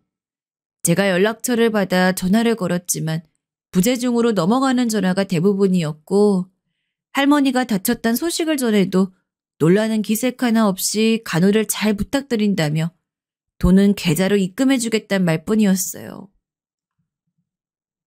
아니, 사람이 다쳤는데 돈이면 다야? 당신이 그러고도 자식이야? 전 사람들이 지나다니는 병원 복도에서 전화기로 버럭 소리를 질러버렸습니다. 그 바람에 오가는 환자들이 놀라 걸음을 멈췄습니다. 허나 정말이지 화가 났습니다. 할머니가 죽을 둥 살 둥 길러서 먹고 살 수 있게 해놓았더니 먹고 떨어져라는 식으로 돈을 붙여주겠다는 그 심보가 너무도 괘씸했어요. 오죽하면 할머니도 나에게 연락하라고 했을까 싶었지요. 하지만 할머니에겐 이걸 사실 그대로 말할 수 없어 자식들이 많이 바쁘다는 말로 둘러대야 했지요. 할머니는 퇴원을 하고 집에 가면서도 그리 아프면서도 제가 돈을 쓰게 한 게 미안한지 연신 미안하단 말을 반복하셨습니다. 그리고 허리가 나으면 꼭 갚겠다는 말도 하셨지요. 하지만 저는 할머니가 다친 것도 할머니 자식들이 그 모양인 것도 속상해서 평소 성미대로 버럭 소리를 지르고 말았습니다. 무슨 그런 생각을 해요. 나을 생각만 해야지. 집 가면 무조건 그냥 꼼짝 말고 누워 있어야 해요. 힘들어도 어쩔 수가 없어. 그렇게 해야 나아요. 돈 얘기는 앞으로 하지 말고. 그래도 돈 얘기 한 번만 더 해봐요. 알겠어. 할머니는 알겠다며 힘겹게 고개를 끄덕였고 전 할머니 마루에 눕히고 난 후 이불까지 덮어준 후에야 나왔습니다. 그러자 지훈이 걱정되는지 눈물이 고인 눈으로 절 바라보며 물었습니다. 할머니 많이 아픈 거예요? 그러자 지훈이 제 말에 지금껏 보이지 않았던 눈물을 보이며 계속 콧물을 훌쩍거렸습니다. 전 괜찮다고 할머니 나을 거라고 말하며 진정시켜주려 했지만 이놈은 쉽게 울음을 그치지 못하고 끄끄거렸습니다. 할머니 죽으면 어떡해요. 죽으면 어떡해. 난 혼자인데 어떡해요. 임마, 할머니가 죽긴 왜 죽어? 안 죽어. 그런 말 하는 거 아니야. 운 건 아이였지만 당황한 건 제 쪽이었습니다. 처음 보는 지훈이의 눈물에 당황해 어찌해야 할지 몰랐고 머리를 벅벅 긁다 이내 지훈이 달래기 위해 밥을 먹이기로 했습니다. 전 지훈이의 밥에 반찬을 많이 얹어주며 할머니 괜찮아질 거니 걱정하지 말라는 말을 했고 지훈이는 정말 그 말을 믿는다는 듯 고개를 끄덕였습니다. 그리고 저는 늘 무뚝뚝하고 강한 모습만 보이려 했던 놈이 우는 모습을 보니 마음이 좋지 않았습니다. 내심 할머니를 많이 생각했구나 싶어 짠하기도 했지요. 그 뒤부터 전 거의 그 집에서 살게 되었어요. 할머니께서 챙겨주실 형편이 안 되니 제가 지훈이를 챙겨줘야 했습니다. 사실 밥도 할 줄 모르고 반찬도 할 줄 몰랐지만 곧 예전에 했던 요리 되짚어가며 계란 프라이도 튀겨보고 볶음밥도 만들어 보았죠. 지훈이는 처음에 제가 만든 요리에 웩 하고 맛없다는 표정을 지었다가 이내 적응이 됐는지 잘 먹기 시작했고 전 내심 아들을 키우는 기분이 들어 뿌듯해졌어요. 맹랑하고 당돌한 녀석이었지만 제 밥을 꿀떡꿀떡 잘 삼키고 이젠 제 말을 좀 듣는 것 같은 생각에 기특하기도 했습니다. 하지만 늘 그렇듯 여성과의 사이는 또다시 하얀 곡선을 타기 시작했습니다. 그건 바로 녀석이 어디서 싸움질을 했는지 얼굴에 잔뜩 상처가 난 채 집에 들어온 날부터였습니다. 야, 너 임마 얼굴이 왜 그래? 지훈이를 다그쳤지만 지훈이 말없이 들어가 버렸습니다. 전 심상치 않은 이름을 느끼고 지훈이를 뒤따라가 억지로 옷을 벗겼습니다. 그런데 지훈이 몸엔 피멍 자국이 가득했고 어디 성한 곳이 없었어요. 이건 거의 일방적으로 맞은 수준이었습니다. 갑자기 머리가 어지러워졌어요. 누가 이런 거야? 신경 꺼요. 말하라니까. 누가 이런 거냐고. 신경 끄라니까요. 하지만 지훈이 방으로 쏙 들어가 방문을 잠가버렸고 할머니 곧바로 걱정이 되는지 절 불렀습니다. 전 그날 내내 꼬맹이를 어르고 달래 누구한테 맞았는지 캐물으려 했지만 놈은 절대 알려주지 않았고 심지어 시위라도 하는 듯 밥도 먹지 않았어요. 전 녀석이 계속 이렇게 안 먹다 탈이라도 날까 싶어 뭐라도 먹이려 했지만 그럴수록 녀석은 더 반항하듯 먹지 않았습니다. 야! 결국 참다 못한 제가 지훈이에게 소리를 질렀고 지훈이는 제 목소리에 겁을 먹었는지 몸을 살짝 떨었습니다. 너 이렇게 계속 밥 안 먹을 거야? 네 할머니 속 썩일 거냐고? 어른이 하는 말이 말 같지가 않어? 그럴 거면 나가 살아 이놈아. 하지만 그때 아이의 입에서 생전 처음으로 차가운 물결 같은 목소리가 흘러나왔습니다. 왜 나한테 관심 가져요? 뭐? 아저씨가 아빠예요? 아저씨가 아빠냐고요. 우리 아빠 죽었어요. 그러니까 신경 쓰지 말고 나한테 관심 갖지도 마세요. 겨우 15밖에 되지 않은 어린애가 너무나 차분한 목소리로 아빠가 죽었다고 말하는 모습에 전 순간 할 말을 잃었습니다. 그건 마치 어제 밥을 먹었다고 하는 것처럼 아무렇지 않게 하는 말이어서 제가 외려 당황스러워 다음 이어야 할 말을 찾아야 했고 그 사이 꼬맹이는 쪼르르 집 안으로 들어가 버렸습니다. 그리고 전 마치 링 위에서 무참히 패배한 권투 선수 같은 기분으로 아이의 뒷모습을 바라보아야 했지요. 저는 그 뒤로 지훈이에게 말을 걸기가 조심스러워졌고 사이는 더 서먹해졌습니다.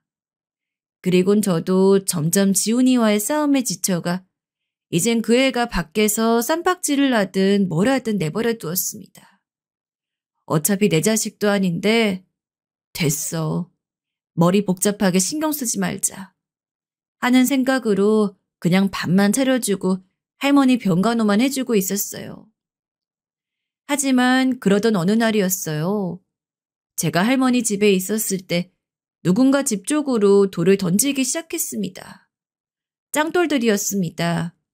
그리고 그 돌은 아슬아슬하게 제 머리통을 스쳐 지나가 대구르르 집 마당에 떨어졌습니다. 갑작스러운 돌폭격에 할머니도 놀라 밖을 바라보았지요. 그때 몇몇 아이들이 담장 위로 기어올라 킥킬거리고 있는 게 보였습니다. 이놈들아! 고만 안 둬? 하지만 아이들은 제가 소리를 지르면 지를수록 더 재미있는지 돌을 던져대기 시작했습니다. 그런데 돌을 던져 맞히려는 대상은 제가 아니었어요. 바로 옆에 있던 지훈이었죠. 지훈인 이미 알고 있다는 듯 차가운 눈길로 그쪽을 바라보았습니다. 그 순간 돌 하나가 지훈이의 물렁한 배에 푹 꽂혔고 지훈인 비명을 지르며 옆으로 쓰러졌어요. 저는 놀라서 지훈이를 일으켰습니다. 옆으로 넘어지면 다쳤는지 무릎에서 피가 나오고 있었습니다. 전 이제 정말 머리 꼭대기까지 화가 나서 그 애들이 있는 곳으로 달려갔고 그러자 아이들도 담장에서 내려와 도망을 치기 시작했어요. 그때 전 아이들을 쫓아가며 저 애들이 분명 지훈을 때린 애들일 거란 생각이 들었습니다. 그래서 더 전속력으로 쫓아가서 아이들을 붙잡았고 아이들은 정말 제가 여기까지 따라올 줄 몰랐는지 성이나 화가 난 제 얼굴을 보자 다들 겁먹은 표정을 하며 슬금슬금 뒤로 물러섰어요. 전 일부러 더 화난 표정을 보이며 곧바로 본론에 들어갔습니다. 너희 지훈이 때린 얘들 맞지? 녀석들은 제 말에 쉽사리 대답하지 않았습니다. 하지만 제가 이를 한번 앙다물자 그제야 제일 겁 많아 보이는 녀석이 입을 열었어요. 죄송해요. 역시나 전 퍼즐 조각이 맞춰지는 걸 느끼며 바로 다음 행동으로 들어갔어요. 으름장을 놓은 거였습니다. 다신 지훈이를 괴롭히지 못하게 해야 했으니까요. 그렇다고 친구를 때려? 너 이거 내가 니들 부모님한테 말할까? 저희 걔랑 친구 아니에요. 걔 고아잖아요. 고아랑은 친구 안 해요. 맞아요. 녀석들은 지훈이를 고아라고 부르고 있었습니다. 전 지훈이가 학교에서 그런 취급을 당하고 있었던 사실에 충격을 받았고 곧바로 화가 솟구쳤습니다. 가뜩이나 어렸을 땐 대문을 보며 엄마를 기다렸던 녀석인데 전 지훈이를 놀리는 녀석들의 머리통을 쥐어박으며 소리쳤습니다. 지훈이가 아빠가 없긴 왜 없어? 내가 지훈이 아빠인데. 내가 지훈이 보호자고 아빠야. 그러니까 한 번만 더 지훈이 때리면 내가 니들 부모님한테 다 말할 거다. 알아들었어? 그건 거의 선언이나 다름없었습니다. 그러자 아이들은 제 말에 단단히 겁을 먹었는지 제가 지훈이 아빠란 사실에 반신반의하면서도 뭐라 말하지 못하고 물러섰습니다. 집으로 돌아가니 지훈이 새우등처럼 몸을 구부리고 방 한 구석 할머니가 있는 옆자리에 누워 잠들어 있었습니다. 저는 그런 지훈이를 보며 주저앉듯 앉아 한참 녀석의 모습을 바라보았습니다. 녀석은 상처 입은 얼굴로 새근새근 숨을 쉬고 있었고 그 모습은 제가 알던 어렸을 적 지훈이의 모습 같았어요. 그래서 저도 모르게 전 지훈이의 머리를 쓰다듬었고 지훈이가 겪었을 고통을 잠시 생각했습니다. 그리고 그 고통은 어느새 저를 유년 시절의 기억의 안개 속으로 데려갔습니다. 너무나 희미한 안개 속으로. 이젠 잘 생각나지도 않는 대화 속으로요. 아빠, 엄마는 언제 와요? 엄마 얘기 그만하라니까. 애들이 놀린단 말이에요. 엄마 언제 오냐고요. 그만 네 방에 들어가라고. 저 역시 어렸을 적 아빠의 뒷공무니를 졸졸 쫓아다니며 엄마가 언제 오냐고 질리도록 물었습니다. 엄마 없는 애랑 꼬리표가 싫어서, 엄마가 때론 그리워서 여러 이유들로요. 아빠가 어느 날은 매를 들었는데도 포기하는 법이 없었습니다. 마치 엄마의 중독된 병에라도 걸린 것처럼요. 그때 전 이런 생각이 들었습니다. 지훈이도 이런 마음이었을까? 그래서 대문을 바라보았을까? 그래서 부모 있는 친구들에게 욕을 하고 달아났을까? 지훈이에게 있어야 할 보호자가 없단 사실. 그건 어린아이에겐 너무나 큰 결핍이고 상처였습니다. 하지만 그걸 제대로 헤아려주고 보듬어주는 사람이 없었고, 그래서 아이는 대문을 바라봐야만 했을 것이었습니다. 그 모든 조각들이 맞춰지자 전 순간 저도 모르게 눈물이 솟구쳐 주체할 수 없을 정도로 흐르기 시작했습니다. 전 눈물을 들키지 않기 위해 서둘러 방 밖으로 나왔어요. 그리고 뜨거운 눈물이 제 무릎으로 흙바닥 위로 떨어지는 걸 지켜보았습니다. 저는 그날 새근새근 잠든 지훈이의 깊은 눈가와 결이 고운 살결을 어루만지며 다짐했어요. 내가 이제 너의 보호자가 되어주겠다고. 내가 너의 아빠가 되어주겠다고요. 전 우선 일을 더 열심히 하기 시작했습니다. 자식을 먹여 살리려면 돈이 필요하니까요. 마음을 다시 새로 잡고 이번에야말로 더 진실한 노력을 기울이게 되었어요. 제 기술들을 다시 정돈해 나갔고 믿을 만한 사람들을 만났어요. 예전과 달리 하루하루가 더 의미 있게 변하고 있었고 저도 그걸 느끼고 있었습니다. 그러다 보니 전 차곡차곡 돈을 모아갖고 시골을 떠나 서울에서 다시 자리를 잡을 여력이 생겼지요. 도피의 일환으로 시골에 내려온 거였지만 이젠 도피를 그만둬야겠다는 결심이 섰기 때문이었습니다. 하지만 마지막으로 시골을 떠나 서울로 가는 날, 전 짐 정리를 하면서까지도 전 쉽게 발걸음이 떨어지지 않았습니다. 그놈의 정이 뭐라고, 할머니의 쪼글쪼글한 눈가와 지훈이의 새하얀 웃음이 너무 그리울 것 같았습니다. 하지만 그래도 갈 사람은 가야 한다는 생각으로 짐을 쌌지요. 그 무렵 갑자기 똑똑하는 문소리가 들렸어요. 뒤돌아보니 녀석이었어요. 녀석은 할머니가 전해주라고 했다며 도시락 통 하나를 건넸습니다. 통 안엔 제가 좋아하는 설탕 묻힌 토마토와 누룽지가 정갈하게 놓여 있었습니다. 하지만 전 할머니의 칼질과 다른 삐뚤빼뚤하게 잘린 토마토 모양에서 녀석이 직접 만든 거라는 걸 알 수 있었습니다. 전 눈물이 핑 도는 걸 참으며 담담하게 말했습니다. 고맙다. 잘 먹으마. 그런데 녀석은 무슨 할 말이라도 있는 듯 토마토를 주었으면서도 쉽게 가지 않았습니다. 그러더니 잠시 망설이다. 아저씨, 이제 안 와요? 하고 물었습니다.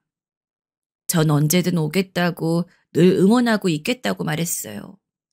지켜질 수 있는 약속일지 모르겠지만 그런 약속이라도 해야 마음이 편할 것 같았어요.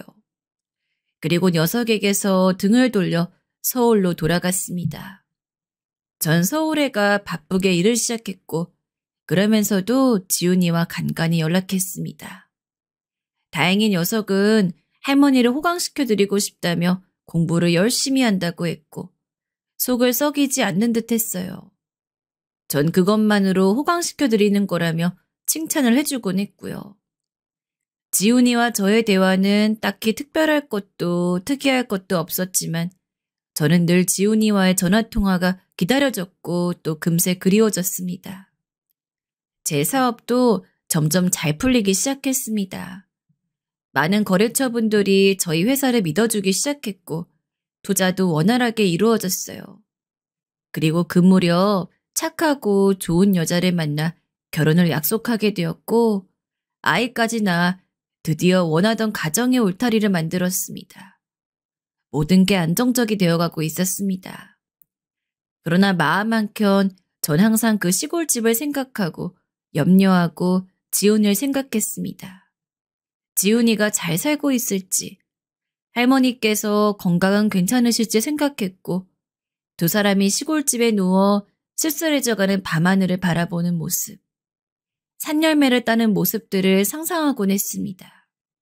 그러던 어느 날 전 지훈이가 우수한 성적으로 의대에 입학했다는 소식을 들었습니다. 그때 정말 얼마나 기쁘던지 전 동네방네 지훈이도 모르는 사람들에게 지훈이가 의대에 갔다고 자랑을 하고 다녔습니다.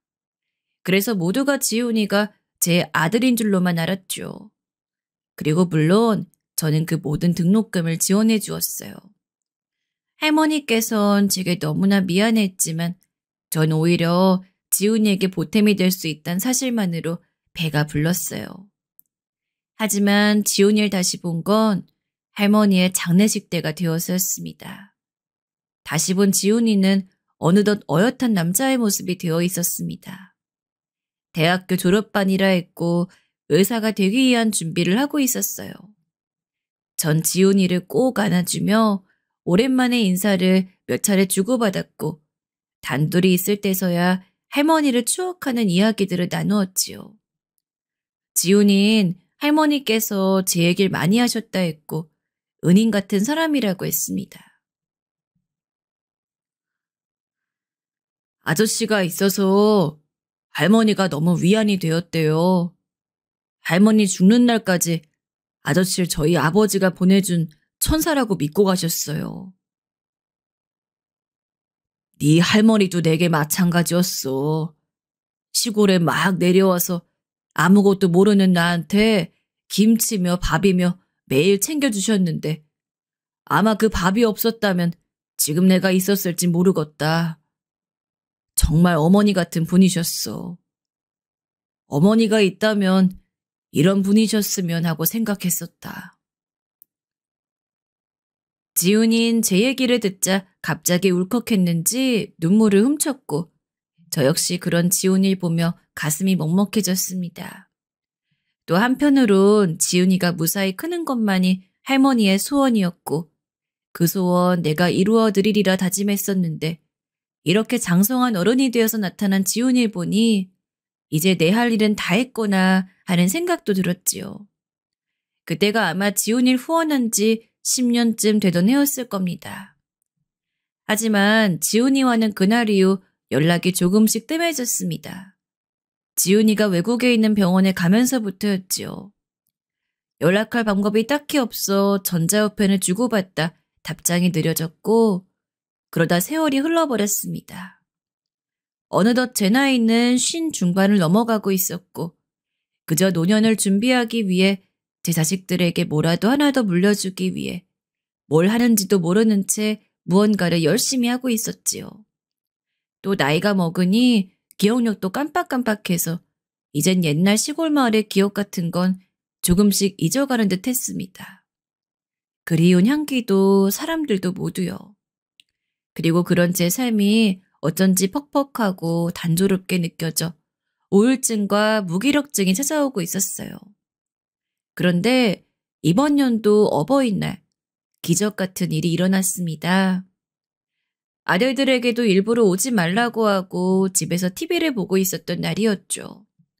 그런데 갑자기 현관문 벨소리가 들렸고 제 아내는 올 사람이 없는데? 라고 말하면서 밖으로 나갔습니다. 어? 누구세요? 아내의 목소리에 저도 누군지 궁금해져 밖으로 나갔습니다. 근데 현관문 앞에선 30대 중반 정도로 보이는 남자가 멋진 양복을 입고 꽃다발을 들고 있었습니다. 그 남자의 얼굴은 무척이나 익숙했습니다. 바로 지훈이었습니다. 전 할머니의 장례식 이후론 지훈이와 종종 연락을 했을 뿐 한 번도 지훈이를 본 적이 없었어요. 그래서 헷갈렸지만 제 시야에 온전히 지훈이가 담기자 바로 알아볼 수 있었지요. 너 지훈이구나. 네가 여길 어떻게... 안녕하세요. 지훈인 어버이날이라 왔다는 말과 함께 제게 꽃다발 하나를 내밀었어요. 그리곤 우연히 이메일 주소로 아저씨에게 편지를 보냈는데 아들 보니 이메일 주소를 쓰고 계셨다고. 그래서 답장을 대신 받았고 아저씨 주소를 물었더니 알려주셔서 올 수 있었다고 말했습니다. 전 이런 기적 같은 우연에 놀란 얼굴을 감추지 못했고 너무 반가운 마음에 어서 들어오라며 거실로 지훈이를 이끌었습니다. 전 먼저 아내에게 제가 늘 얘기했던 그 아이라고 지훈이를 소개시켜 주었고 안사람도 얘기로만 듣던 지훈이 실제로 만나니 참으로 좋아했습니다. 지훈이는 외국의 병원에서 일하고 있다 가족들과 함께 있기 위해 작년도에 한국에 들어왔다고 했고 아이 2명을 낳고 살고 있다고 했어요. 전 제가 후원했던 지훈이가 정말 이렇게 번듯한 의사가 되어 있는 걸 보고 왠지 모르게 너무나 가슴이 뭉클해졌습니다. 하지만 저를 울게 했던 건 식사가 끝나갈 무렵 지훈이가 조용히 미소 지으며 건넨 편지 때문이었습니다. 그 편지엔 지훈이다운 바른 글씨체로 적힌 그 편지엔 제가 알지 못했던 어떤 날의 뒷이야기가 적혀 있었어요. 저 그날 아저씨 뒤에 있었어요. 아저씨가 친구들 불러서 혼내고 있던 날 말이에요. 저 그날 아저씨 뒤에 숨어서 다 지켜보고 있었습니다. 그날 절 대신해서 제 아버지라 해주신 거 정말 감사드립니다. 한 번쯤 꼭 말씀드리고 싶었는데 부끄러운 마음에 하지 못했어요. 전 학창시절 내내 아저씨 덕분에 편하게 공부할 수 있었고 대학에도 갈 수 있었어요. 아저씨 덕분에 전 꿈을 이룰 수 있었고 또 아저씨처럼 다른 사람을 돕겠다는 마음도 가질 수 있었습니다. 아저씨는 항상 제 인생에 있어 하나밖에 없는 영웅이셨고 무엇이든 하시는 슈퍼맨이었습니다. 그리고 마지막으로 아버지였습니다. 마음속으론 아버지라고 항상 불러보고 싶었어요. 아버지, 감사합니다. 절 키워주시고 사랑해주셔서 감사합니다. 그리고 지훈이는 통장을 하나 건넸습니다. 지훈이가 건넨 통장엔 제가 지훈이를 후원했던 액수보다 훨씬 많은 금액이 적혀 있었습니다. 지훈이의 마음이고 성이었습니다. 전 편지를 품에 안고 아무 말 없이 눈물을 뚝뚝 흘리며 그 시절의 지훈이를 떠올렸어요. 세기발에 희미해져 있을 줄 알았던 그 옛날의 모습들은 단 하나도 잊히지 않고 제 마음속에 빼곡하게 담겨 있었습니다. 그것들은 다신 돌아갈 수 없는 시간이고 세월이고 흔적이었으며 너무나 소중한 시간이었습니다. 또 지훈이와 할머니와 함께 보냈던 시골집은 삶이 낱낱이 찢겨지고 해체되어 패배자로 남겨진 곳에서 절 다시 살게 해주었고 일어나게 해준 곳이었습니다. 누군가의 보호자가 된다는 것을 알게 해준 곳이었고 다시 일어서는 방법을 깨닫게 해준 곳이었습니다. 전 그날들을 떠올리며 편지를 꼭 끌어안았고 지훈인 그런 제 마음을 아는지 조용히 절 끌어안았습니다. 그리고 지훈인 마지막으로 제게 이렇게 말했습니다. 사랑합니다, 아버지. 지훈이가 왔다 간 이후 제 인생은 이상하게도 아주 많이 풍성해진 느낌이 들었습니다. 이런 기적 같은 일이 찾아왔다는 게 신기했고 또 앞으로 누군가를 돕는데 물질적으로, 정신적으로 후원을 아끼지 말아야겠다는 생각을 하게 되었어요. 그래서 지훈이와 같은 아이들이 도움을 받을 수 있도록 어느 사회단체에 제가 모은 돈 중 반을 기부했지요. 요즘 전 참 살맛이 납니다.